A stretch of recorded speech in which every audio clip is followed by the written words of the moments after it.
This episode is brought to you by Whitaker Garage Doors, your one-stop shop for all things garage doors, proudly based in Peekskill, New York. Your home is a direct reflection of your personal style, and let's face it, your garage doors are the first thing people see when they pull up your driveway.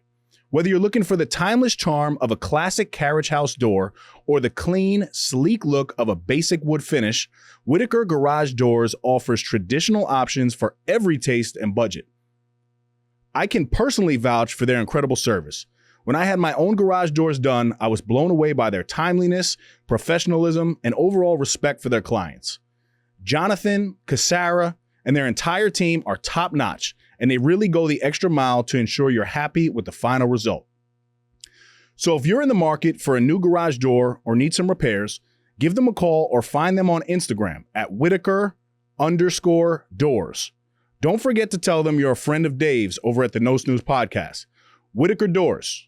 You won't regret it. Now, back to the Epi.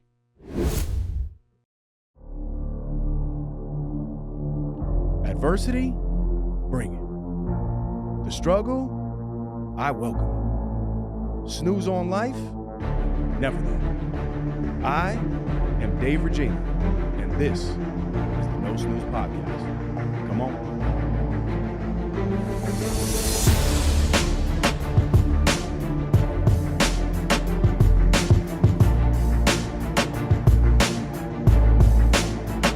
Oh, wow.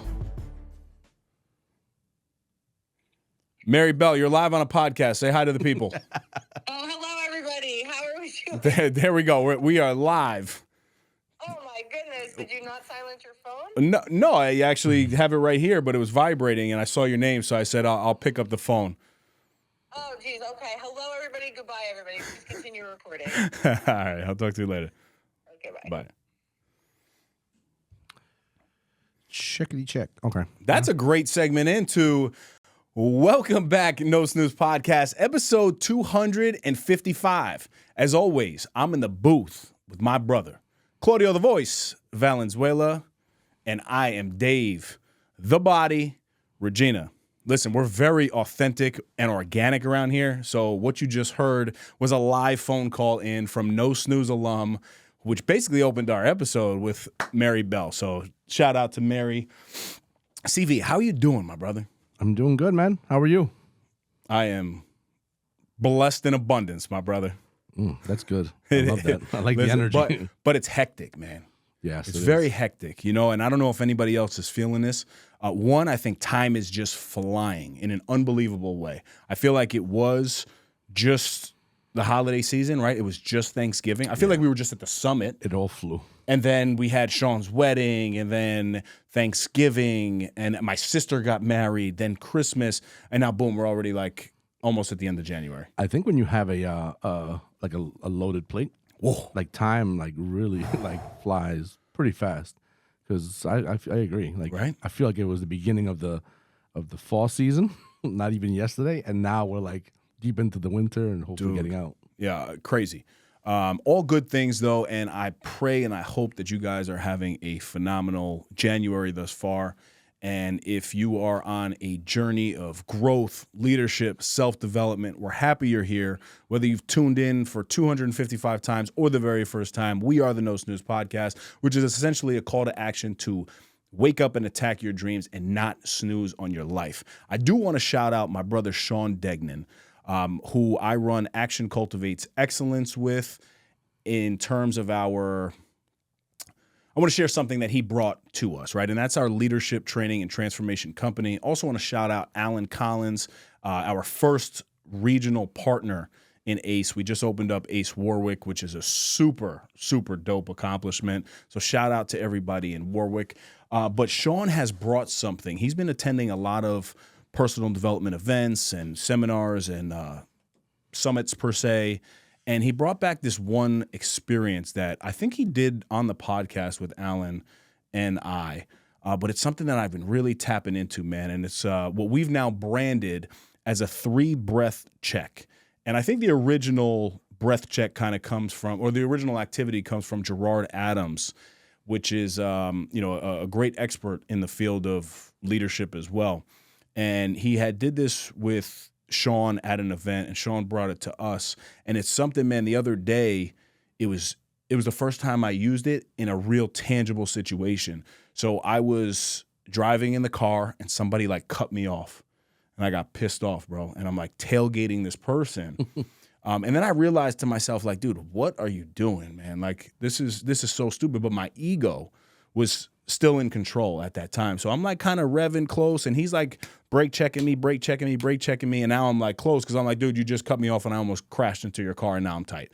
And I just sat back, something came over me, and I remembered this 3-breath check that we've been doing now at our leadership events.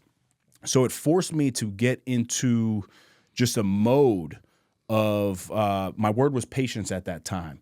And I actually want to do it here right now because I just feel a little hectic and all over the place. And I just want to share this with the listeners because it's something that is so easy and applicable in your life whenever you need it. If you're a busy parent and you just need a little bit of patience at that time, you could do this activity. If you're in a hectic work environment, you need to step outside, do this 3-breath check, and check back in.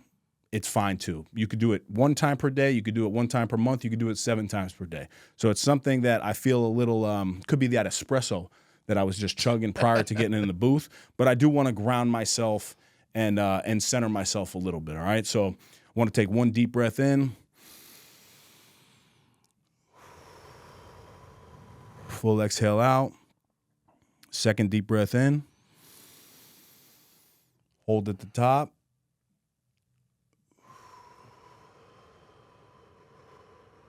Release out.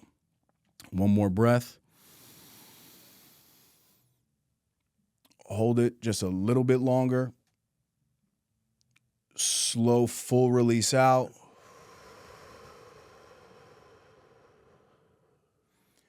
Dave Regina, leading with presence. Claudio Valenzuela, recording with presence. There you go, baby. I like it. It's just something that forces you, man, because while you're in those breaths, even the first one could sound a little funny or it's hard to focus on anything. But once you do that 2nd and 3rd breath, you almost force yourself into coming up with something that you got to lead with an intention. It felt really calming. Right? Yeah. And so funny behind the scenes. So I'm breathing. I don't know if I'll show it on camera, but as I was breathing, I kept peeking because even though the camera's just on you breathing, I'm like, I wonder if it changed. And nobody's changing because I'm the only one here. That's all I kept thinking. But by the 3rd breath, it was almost like I trusted it and I just did so it felt good. It felt really calm. Yeah, I did it in a staff meeting the other day, and then the first breath, everyone started, 4 people started laughing. Yeah. But then by the 3rd one, it was funny. Everyone was silent, locked in, and we went around the room, and it worked really well. And I think it's awesome because you can utilize it for students. You could utilize it for young adults, for children. A 5-year-old could do it, and just even ourselves, right? So it's one of those things that's a real universal just tool and tactic that I think everybody could use. So I definitely wanted to share that. Shout out to SD, my brother. I appreciate you, man. Following up on my goal, my Bible verse goal. Ooh. Right? So let me not feel the pressure now. This week. There will be no cutting of this. Yeah. This week, I have to ground myself and memorize and repeat it. Okay. Let us not become weary in doing good, for at the proper time you will reap the harvest if we do not give up. And that's from Galatians 6:9. Oh, you posted that. I did post it. Yeah. But that is week 2 of me memorizing 1 verse per week.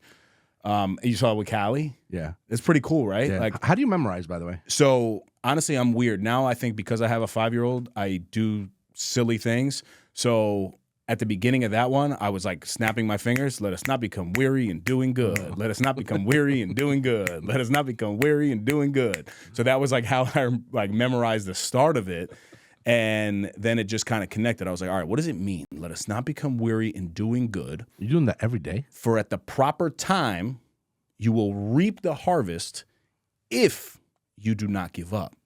So that's telling you right there. And this is biblical, right? So you're going to win if you continue to do the right thing, if you continue to put your best foot forward, and if you do not give up. But the second you give up, it's over. But if you believe in God and you believe in the Bible, he's telling you, you will reap that harvest at the proper time that he sees fit if you do not give up. It's so powerful to me. But no, I do one per week, not one per day. So do you reinforce it every day? Every that day. Week? Every day. So I say that every day, and then I also go over my mission statement with my word, which is refine, right? So I'm committed to refining my standards and service, leading with discipline and consistency as a man of faith, father, businessman, partner, and motivator. That's how I start my day every day. I drink my water, have my little espresso, maybe a double, a little doble. And I get on with my day, man. But these are things that as I continue to, I don't want to just be busy in my life right now. It feels busy at times. I need to be productive, right? So my time is valuable and your time is valuable as well. So these little tool strategies, some people might be like, wow, they're stupid. But to me, they're really helpful, and it helps me continue to force myself to move the needle forward. All right, so we got some questies. And the last thing there, I really, truly want to say thank you to everybody who has taken the time out of their schedule to leave me a review on Amazon. I have somebody sitting right next to me in the booth that has not left me a review. So I am going to look out for Claudio the Voice Valenzuela's review. All right, so this is your reminder, CV. Okay. Can you send me a link? Absolutely. I'll send you the link. But no, seriously, thank you to everybody that's out there, because now this is a way to, the message is out. These reviews really help Amazon push it. And I'm going to have some exciting news getting the book into Barnes & Noble. It's already on the... Physically? Yes. That's awesome. Yeah, it's already on the website, but we will be announcing soon the first, I guess, entryway into Barnes & Noble. Awesome. That's pretty cool. Yeah, man. I'll keep you posted first. Yeah. Since we're on the topic of leaving reviews, I'm going to take this opportunity to ask you to leave me a review in my Google. My Google? Oh, In the Google? absolutely. Yeah. I started doing that. I started telling people about it. Why wouldn't you? Well, yeah, I mean, it was kind of like an afterthought, to be honest. Well, so what's crazy about the review game, right? So like, there's been a couple of guys that I've just been and again, I utilize their services, you know, like Ozzy with the moving company and stuff like that. But people in your network, you don't realize how many opportunities you have to spread their message by not really even paying anything, right? Like there's no fee for that. Right. So I'd be happy to leave you a review. I leave you multiple reviews, obviously, on video form, but yeah, you need to be intentional about the ask. Yeah. And if those Google reviews are more helpful for you, I would actually challenge you to reach out to 2 people in your network per day, asking them specifically for that Google review and send them the link.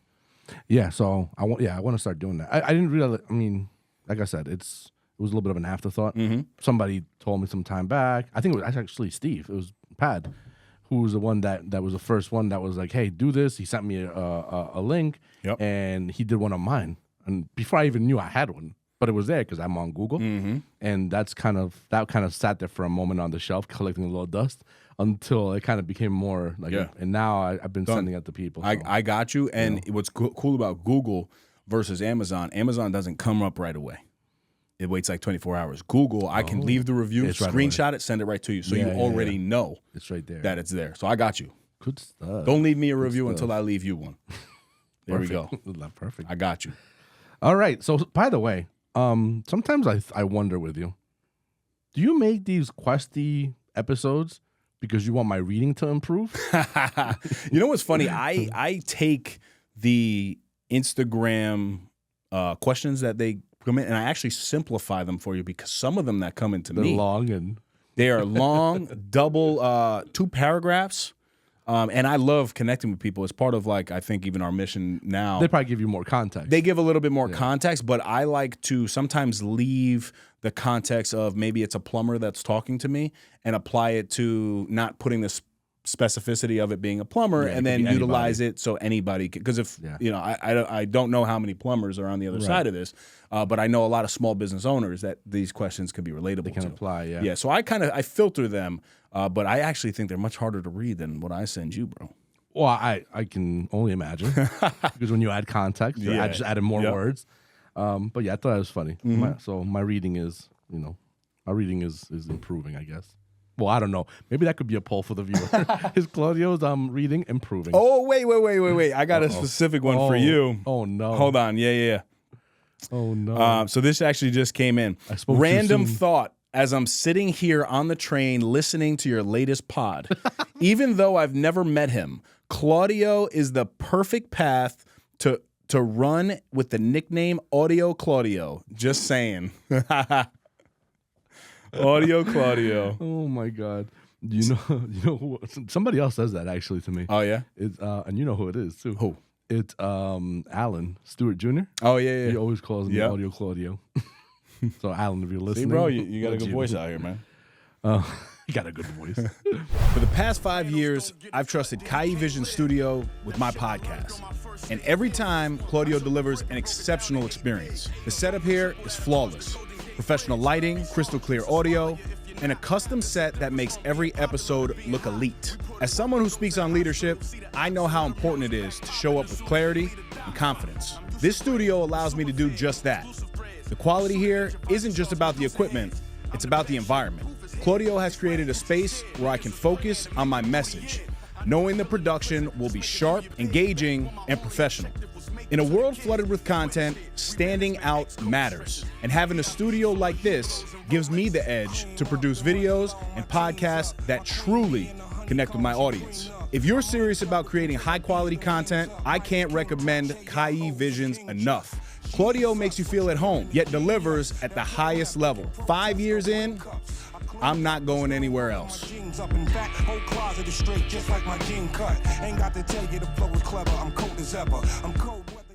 All right. Question number one. Yep. Let me get my microphone right.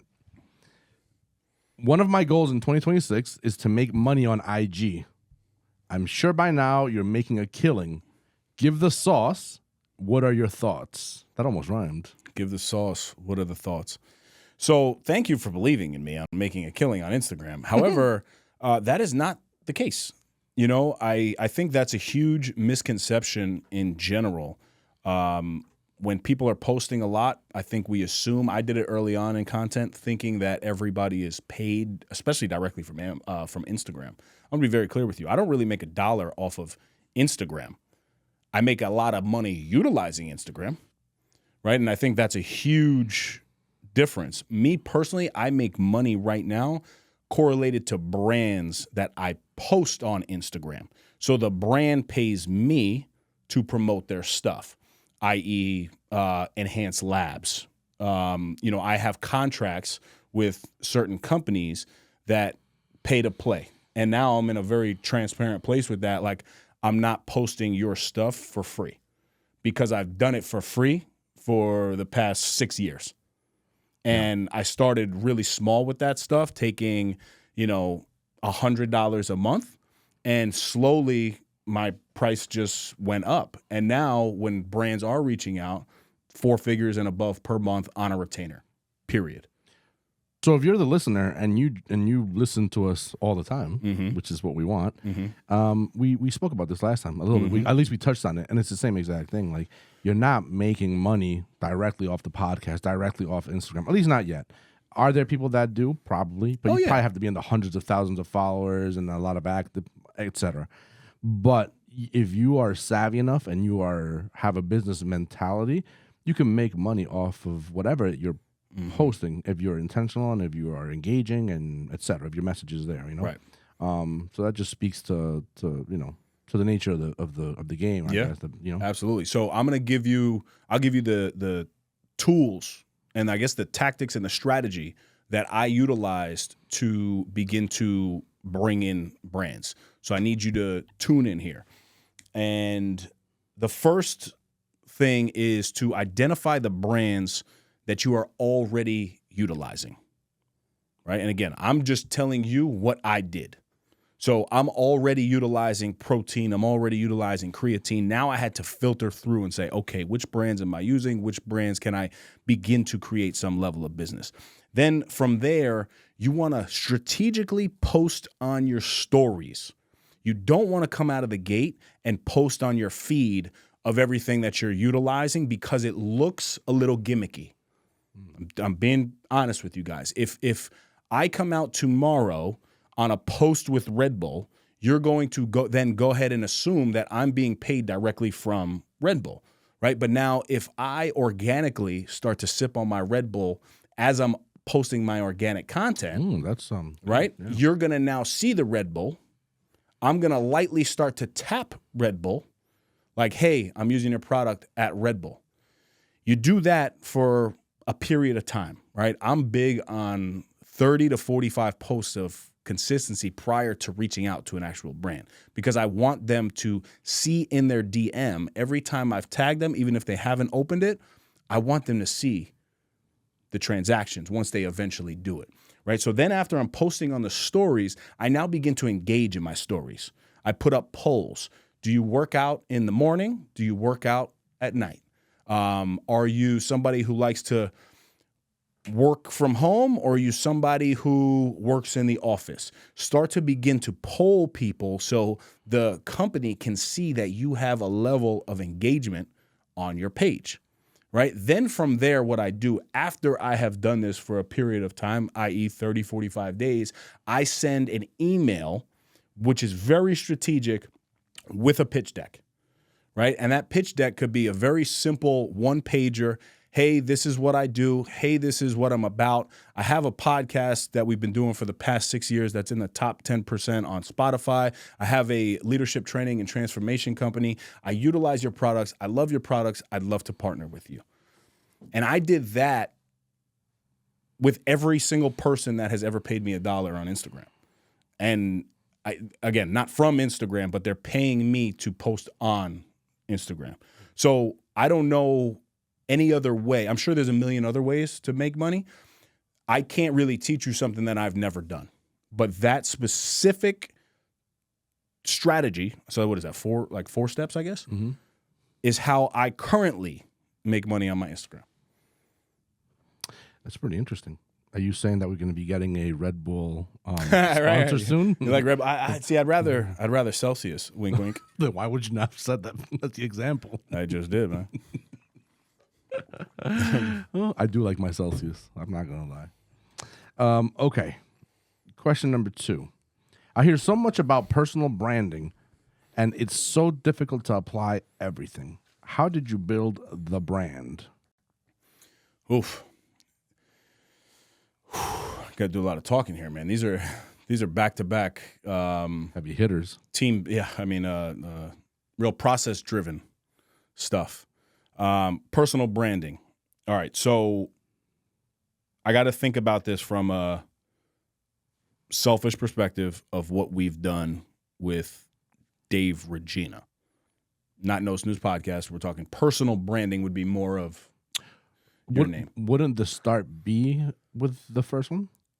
Yes, but I think it's the same formula, but I think I can break down a personal one attached to my name As a solo thing? as a solo thing that can be applied to podcast. Because to be honest with you, again, if we're being super authentic, the branding was there in terms of the name of the podcast.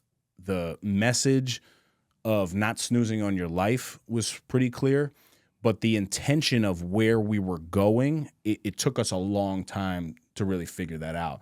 Whereas then once I figured it out with my stuff, which is really just in the past year, it made it clearer to me on how I think I can build personal brand. So the first thing is to own one lane. Too often, I think we step into a space of believing we have a lot of knowledge and we can teach people and expand their knowledge on so many different things. You can post a lot of things. That's not what I'm saying. But you need to own one specific lane, not 10 of them. For me, leadership is the lane. See where I'm going, CV? I'm trying to break it down as simple as possible. Leadership is the lane. And then once you have that lane, what's the tone of that lane? Are you somebody that gives knowledge, i.e. an expert? That's why I have identified now as a leadership expert.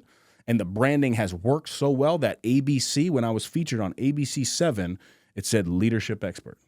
So this is not something that I'm just telling you that doesn't work, because clearly it works. We've been able to do it. Are you somebody who, what do they call somebody who like challenges multiple things. A disruptor, right? Because there's a lot of content that disrupts things, like a Andrew Tate. He's more of a disruptor. He takes people's content and kind of disagrees. Like with cold plunging, he sits in a sauna and smokes a cigar, and he's like, cold plunging is so stupid, right? Like he's disrupting the space. So you have to figure out what the tone is and owning the lane. This is where I think we have done a really, really good job. We created, and I would challenge you to create 3 to 5 pillars of your content. Faith, fatherhood, team building, we'll call it, and fitness, right? Like so 3 to 5. I said 3 to 5. So I'm just trying to think off the top of my head. Those are 4 that if you look at any post within my content, it's probably right there within those 4 big things: faith, fatherhood, fitness, and like team building. You could throw inspiration in there, empowerment. But if you don't have that core, right? So there you are. You're taking that one single thing of leadership, and now you're branching and creating some pillars under whatever it is that you want to do. When you have that takes a while to figure out. Because I remember on the podcast, we were just kind of posting whatever. Me and Mike were doing like, wild things. We were doing McDonald's challenges. Like, you remember, because you're trying to entertain. And there is a process to that, right? Like, by the way, sorry to interrupt. Go ahead. That episode, it's hilarious. That never made it. Oh, it didn't make it? So nobody knows about that. Just the 3 of us and Mike getting sick and that whole bit. Just FYI. Man. Oh, man. Sorry, go on. That's all right. So after you have those pillars, you have to do something very strategic here, and that is expanding your presence. Now, how do you do that?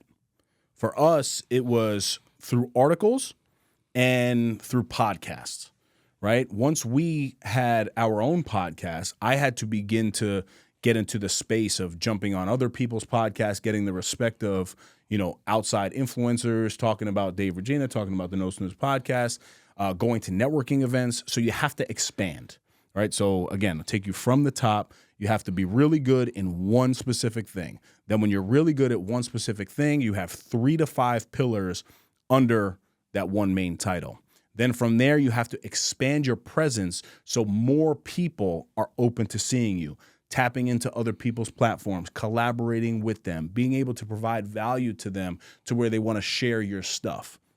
And then from there, you got the sauce. The final thing is showing your proof, right? So when you do have something that's working, you got to show people. And this is the uncomfortable thing right now, right? This is me now taking a screenshot of my Amazon and posting it and showing the testimonial in hopes to say, you know what? Oh, wow, I read Dave's book. Like, I want to give him a boost too, right? People miss that last part, because if you do all those other things and then you leave out the proof of you actually delivering the service, you're missing out big time.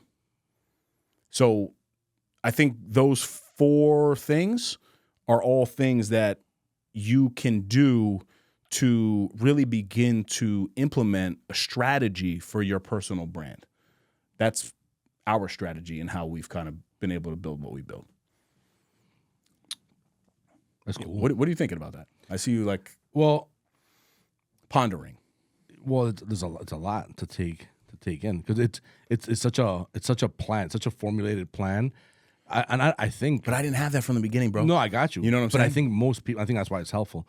I think most people that are probably tuning in, the majority of people, I would say, haven't even given it half a thought. And what you're putting out there is very much like a structure. So if you are listening and you kind of haven't really thought it through that much, now you see an inside look at Megamind's brain over here.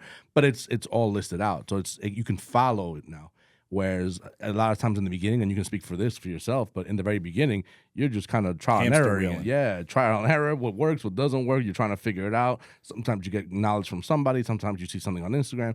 And little by little, as the 6 years have kind of gone by, you've kind of basically done all that extra work and put it together in one little formula that now somebody doesn't have to go and waste so much time and so much energy trying to figure things out because it's kind of right there. So And you know, that type of thought process, I just saved you 6 years a game that's what. Yeah, exactly. in 60 seconds.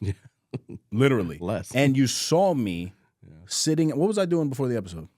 You were taking notes back there.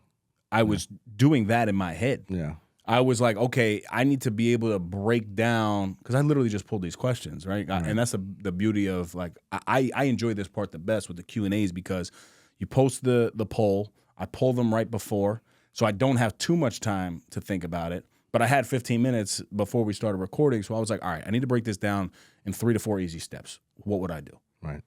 You know, but And at that point, you already have it. You've already been doing it, so it was just naming it, putting a name to it. Right, exactly. Oh, good stuff, man. Good stuff. Thank you, man. By the way, I just noticed. Don't tell me why. I just chest looks noticed. Where? Who? No, I told you. I think Justin looked as big as you. Come on, bro. Justin's a baby. We are all in. By the Justin, way, you big, bro. When you edit this, bro. When you edit this, bro, you big boy. I promise you, baby. Keep going. we are all in our no snooze uniform. That's right. I just noticed that. OG stuff You too, too, baby. yeah. Shout out to Boundless Nutrition, because if you're serious about your health, your performance, and your lifestyle, this place is a game changer. Boundless Nutrition is a hub for people who refuse to live average. We're talking ready-to-go healthy meals for busy professionals, sports performance supplements, vitamins you can trust, training gear, and the best protein shake bar around.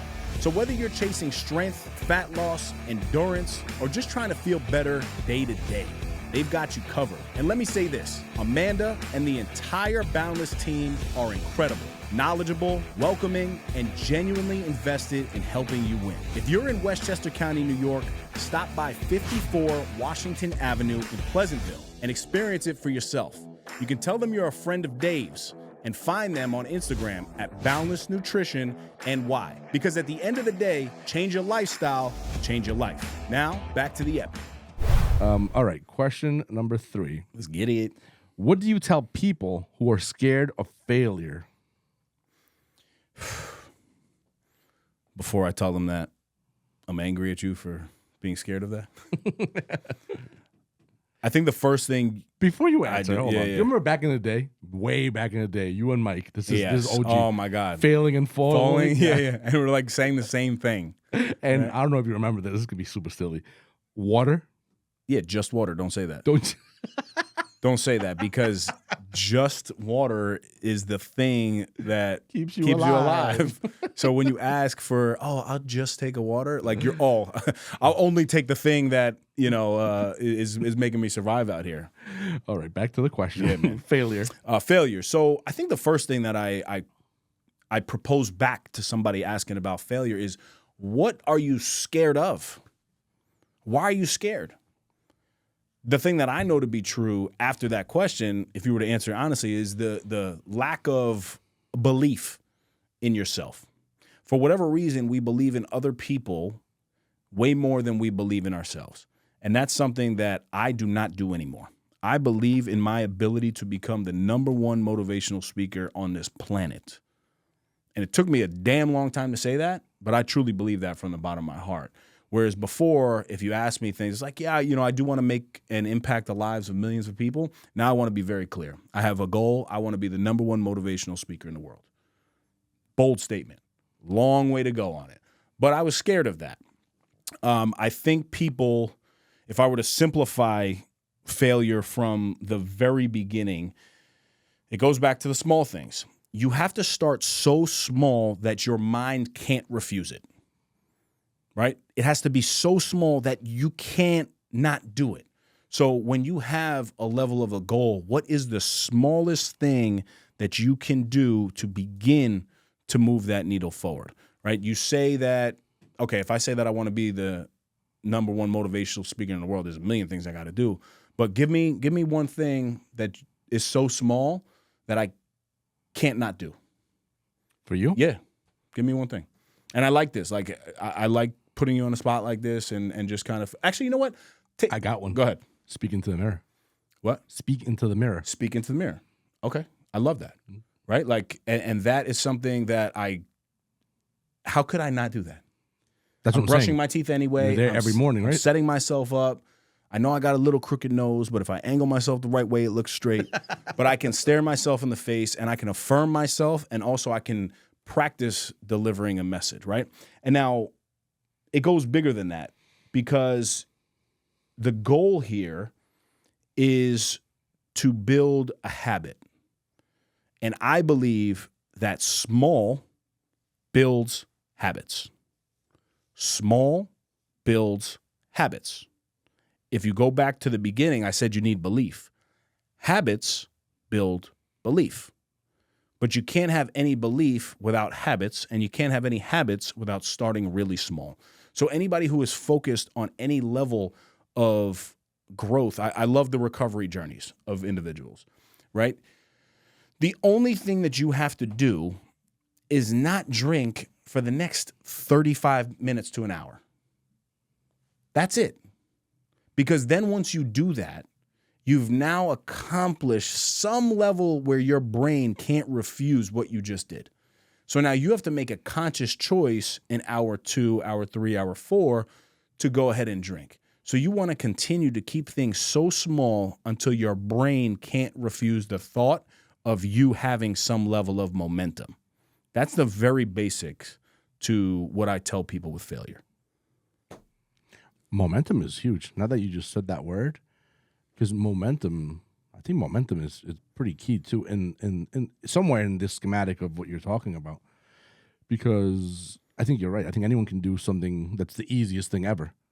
And I think as you do that thing that's easy and you continue doing it, you do gain a little bit of momentum. And then it's much harder to stop something when you have that momentum already kind of pushing you. It's like a big train with multiple carts. Mm-hmm. And when those things get going, you're not stopping on a dime. Right. You need like track. You need to be able to space to slow it down or slow it down very gradually. Momentum is not easy. So, yeah. You know what I mean? No, it's but absolutely like not. even, like anybody that's even on like a weight loss journey, right? There is a level of wanting that change for yourself. But what's the one small thing that you can do every single day? But now here's the key. Once you don't do it for 1 day, 2 days, 3 days, you lose all the momentum that you had. So now you're back to square one. So if you can wake up every single day, and I'll use you an example, right? If you just said to yourself, you know what, I am going to walk 1 mile a day. Every single day, it's going to be the one thing that I'm going to do regardless of whatever's going on. I have one non-negotiable. How could you not begin to put yourself in a playing field of gaining confidence in that area, right? But what happens is your dog's got to go to the doctor. Your wife is sick. Your parents need, help with something. You got bad sleep. But can you just not do it for that one day and then bounce back the next? Because if you can't, then you already know how I feel about that. I'll never take more than 2 days off in any aspect of my life because I'm petrified. I'm fearful of the fact that I will lose all my momentum. But then I would agree with exactly what you said. I think it's easier for me to get up and work out now where I am versus somebody who hasn't stepped foot in the gym, by far. Because it's easier for me to maintain. I don't have to do as much as that person to really just maintain my level of fitness right now. You know what I'm saying? Mm-hmm. Deep. Okay. Next question. Should I focus more on standards or goals? Silly question. What's the difference? I don't think it's a silly question. Standards or goals? Standards and goals. So here's the way I interpret standards. A standard is the way that you agree to live. And a goal is something you strive to achieve. I think goals are attached to outcomes, and standards need to be the non-negotiables in your life. Right? I think both are okay to focus on. Like, I think you should have some level of both, but, and I want to clarify that because you should have non-negotiables in your life. Right? Come up with one non-negotiable in fitness. That could be drinking, 80 ounces of water for the day. You come up with one non-negotiable for your relationship. For me, that's taking Katie out once every 2 weeks for the year. These are standards that you set. Coming up with one non-negotiable in your finances, taking $50 out per paycheck and putting it into an account for Cali. Those are standards of how I choose to live. Whereas my goals are a little bit more outcome driven, i.e., I want to save $10,000 in a year. I want to lose 25 pounds, right? Because once you get to that 25 pounds, you're like, my goal is achieved. But my standard of me drinking my water is going to outlive the goal that I'm trying to achieve. Yeah, I like it. I mean, when I heard it, it took me a second to kind of like, I guess, formulate an answer in my head. But I saw it. I guess I'm more of a visual, so I visualize it as like a foundation. Whether it's like the standards of the foundation. Yes, I like that. Standards being a foundation, and if you want to kind of bring the whole example kind of full circle, it's like building an apartment, right? Your foundation has to be strong, has to be good, has to be the bare minimum so it can hold the next levels up. And as you're leveling up, every time you level up, it's going to put extra weight and extra burden on that foundation. So if that foundation is not strong or is poorly done, it's going to break. It's going to crack. It's going to come down. But if you have a strong foundation, you can put limitless amounts of floors above it. That's fire, bro. That brought me right to, I think, success and where I'm at right now in my life, right? Yeah. I believe that most people would look and say, oh, you've been able to achieve some level of success at this point. It could be in business. It could be in podcasting for the past 6 years. It could be creating a company, whatever you want, some level of success. But I will say that this thing is getting harder and harder and harder. Whereas people believe that the more success you have, the easier it is. It's the opposite. You know what's funny? It's that, there are things that are easier, but there are things that you're like now well past them. And to somebody who doesn't know the business or know the game, that's what's hard for them at that particular level. But what's hard to them now, to you, is super easy because you've already done it. You've already mastered it. You're on a different floor. So the things that you're experiencing today with newfound success, newfound whatever, now these are new to you. So now you're having to adapt to something that's different for you. And when that person that started at level 1 is finally where you are today, he's going to experience the same exact feeling. What's old is now easy. Yeah, it's so interesting, man. I've been really trying to think about this stuff in my own life. You take the book. Most people are like, yo, it's so successful. You wrote a book. Oh, my God. You know how many times I've pulled out the book and they're like, you're a published author? Congratulations. To me, I'm humbled. I had 0 reviews on Amazon.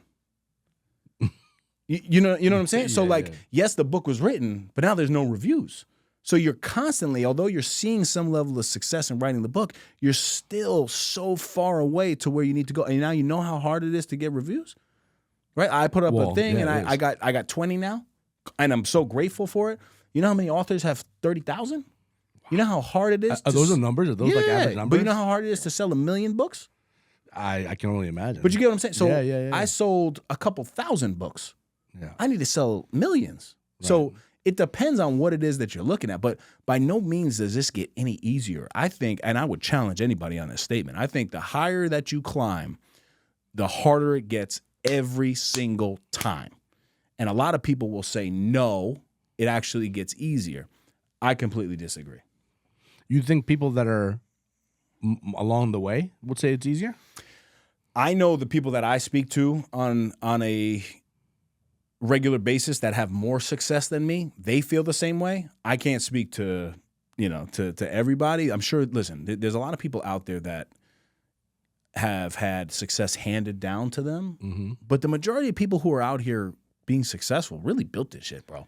Like, they seem like the overnight success, but they work damn hard, unless you're a trust fund baby that has just been given to you. But even this, I was just watching a story on a trust fund baby that was given so much money, but he took, I think it was like a million and turned it into like 500 million in the crypto world. Really, like, that's kind of hard. Like, they gave him $1 million, that's awesome, but like, he still had to take the risk and then make the 500. Like, that's a significant jump. You know what I'm saying? Like Yeah. it's pretty hard to do. It's not like just easy. Yeah, he had a leg up because somebody gave him $1 million, but I mean, he Well, you still you just playing with bigger chips. That's all it is. Right. You could have started with $100 and it would have been, Yep. it's a. Yeah. I have a statement. Tell me how you feel about this statement. Yep. If you believe it's easy or it gets easy, to me that means that you've fallen into a place of complacency. Go like this. I'm Wait, glad the what camera do they was do like this? Yeah. Yeah, they do this, right? They say, clock it. That's good. Don't do That's that. like in church. They Don't go like do that. that. That's not That's good. good, Pastor. That's good. In Jesus' name. That's good. That's very good. I couldn't agree with you more. Yeah. I would challenge that 100%. Like that person who has a successful business, if they end up making the $1 million that they want to make, you can choose to just stay at that $1 million. But that also puts you in a category of complacency. I don't always believe that complacency is bad if that's the goal. I know a lot of people who have regular 9-to-5s who make $75,000 to $100,000 and have a level of fulfillment in their life. You know what I'm saying? Like that's not me personally because I'm just not built that way. I need to always be trying to like achieve something personally.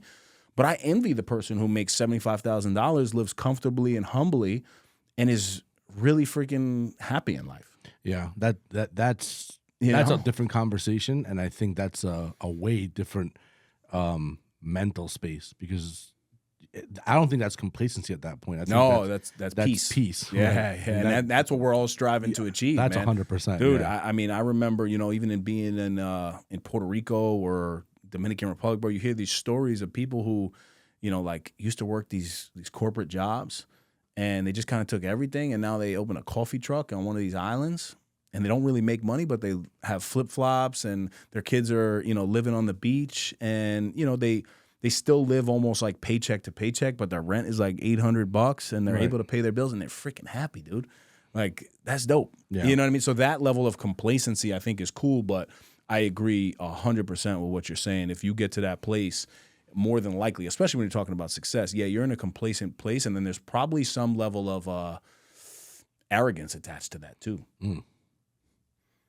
Explain. When people think that they got the way, they know the way, I think that's so arrogant. Because all of the things that I know to be true in my life, there's still so much more that I need to learn and refine. So much more. And I've been talking to a couple people who act like they got it. I can't stand people who act like they got it because I know deep down that you're the one person that don't got it, bro. You might have, look, I just gave you tools, tactics, strategies to utilize in your life that definitely work. But there's probably so many other things that you can use, do, and apply. And I would be stupid to sit here and say like, yo, that's the only way that you can, build a personal brand or do whatever we spoke about. So I don't like when arrogance is attached to complacency and people act like, oh, my way of doing business it's the way. It might be the way for you, Right. Yeah, I mean, arrogance is ugly, and it's tough because confidence and arrogance are very, very close to each other, and I think in order to be not only successful but just be good in life, you do have to have a level of confidence. You have to. It's what makes you feel good inside. But there's a difference when you kind of slide over to the arrogant side, where, like you're saying, you no longer need to learn anything because you know it all. And I don't know. I don't think I've met anyone on earth yet that knows everything. There's people that are very smart and that know a lot of stuff, but to know everything, you're talking a different language. Maybe you're somebody that's Maybe you're Jesus. Hey, Yeah. I agree, man. These were good. What do you think about these, man? Questions? Yeah, Or the episodes. No, just the Questy episodes. They are great because they help me with my reading. No, I enjoy them. I enjoy the back and forth. I enjoy the fact that we are answering questions that people have. I love the engagement aspect of it, the side of it. It made me happy to know that somebody mentioned my name on this. That was pretty cool. That's first time at least I've heard it. And I think these are good episodes. I think I think there's more people that want to hear these kind of things than the latter side of things. Not to say the interviews are bad, because sometimes interviews are great too, and you get to meet people from different walks of life and how they're doing what they're doing, and that's also good. But it's like levels, you know what I mean? Like, you have to have a little bit of everything. Dude, put the camera on me real quick because I'm really interested in this. Camera is always on you, my brother. Yeah. So I'm really curious about this from your perspective, the listener, because I had a conversation with one of my great friends, Pat Damiano, and he told me this about a year ago, I think. He said, Dave, it's your podcast. People want to hear you. And I was so focused, on trying to bring guests on. And I was like, really? Like, nobody wants to hear what I have to say. So I'm curious from the listener. I would love for you to shoot us a DM. If you got my number, text me. Not putting my number out there. 281-330-8004. Let me know if you genuinely enjoy the authenticity of getting these questions in from people and then having me answer them. Or do you want more interview style? I am a little bit more uncomfortable with this environment. Uncomfortable? Yeah. With what we're doing right now? Yeah. Really? Yeah, which is why I want to do more of it. Look, I'm never shy to get in front of a camera. I think we've all established that now. But yeah, it's much easier for me to step into a space and just kind of like host and ask people about themselves because I want to learn. Yeah. Right? This is a little bit more uncomfortable because I'm not necessarily learning here. I'm sharing my expertise or experience in a topic, So I'm one viewer, and I really hope and encourage every viewer out there to answer the call to action that you just put out there. But I will give you mine live on the moment. I think, first of all, a balance is I think what we strive for in life, period. So I think a balance of both is great. But from a selfish place, I think that the things that are about you are extremely valuable. And the way I can compare it is because in my world, there was the acronym BTS. Do you know what BTS stands for? Behind the scenes. The scenes, right?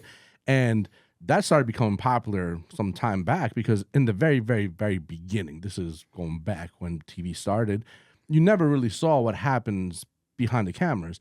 You're always seeing only what's in front of the cameras. And as time happens, people get curious. People want to know, how is it made? How is this? And when you start getting glimpses of behind the scenes, you start understanding how the process works, how things kind of come about, how the magic of TV happens, right? This is no different. This is the TV magic. And when we get to these episodes where we're diving into you and yourself speaking, it's almost like a glimpse as to like how I think the No Snooze podcast came about, Ace kind of came about, how Dave Regina thinks, all these things, and it's almost like the equal in my way I'm visualizing it of what a BTS would be like when it comes to your show. Fire, bro. You've been spitting fire today. Fuego. Don't let these people tell you that you don't spit fire, man. All right. Yeah, man. No, this is dope. So I think the structure is here, man, and it's something that if it's a goal, let's do it. 3 to 4 questions a pop. We keep you under that hour mark, which we're right around like 46 minutes, and we got some great sponsors that I know you guys are listening to as well. And I just want to say thank you, man. I want to continue to encourage, inspire, and just push you on whatever journey you're on. If you're here, I think that's a great step because you want to grow, and I encourage you to stick around. So whether you listen to 1 or 255, we just want to say thank you. We salute you. And as always, until next time, stop snoozing. Get up and get after it. Questies in the books, baby. I like that. Thank you guys for tuning in. That's another Epi in the books. You can follow us on Instagram at No Snooze Podcast and leave us a 5-star review wherever you listen to us. Subscribe to our YouTube channel, No Snooze. Shop the latest merch at nosnoozeshop.com. Come on.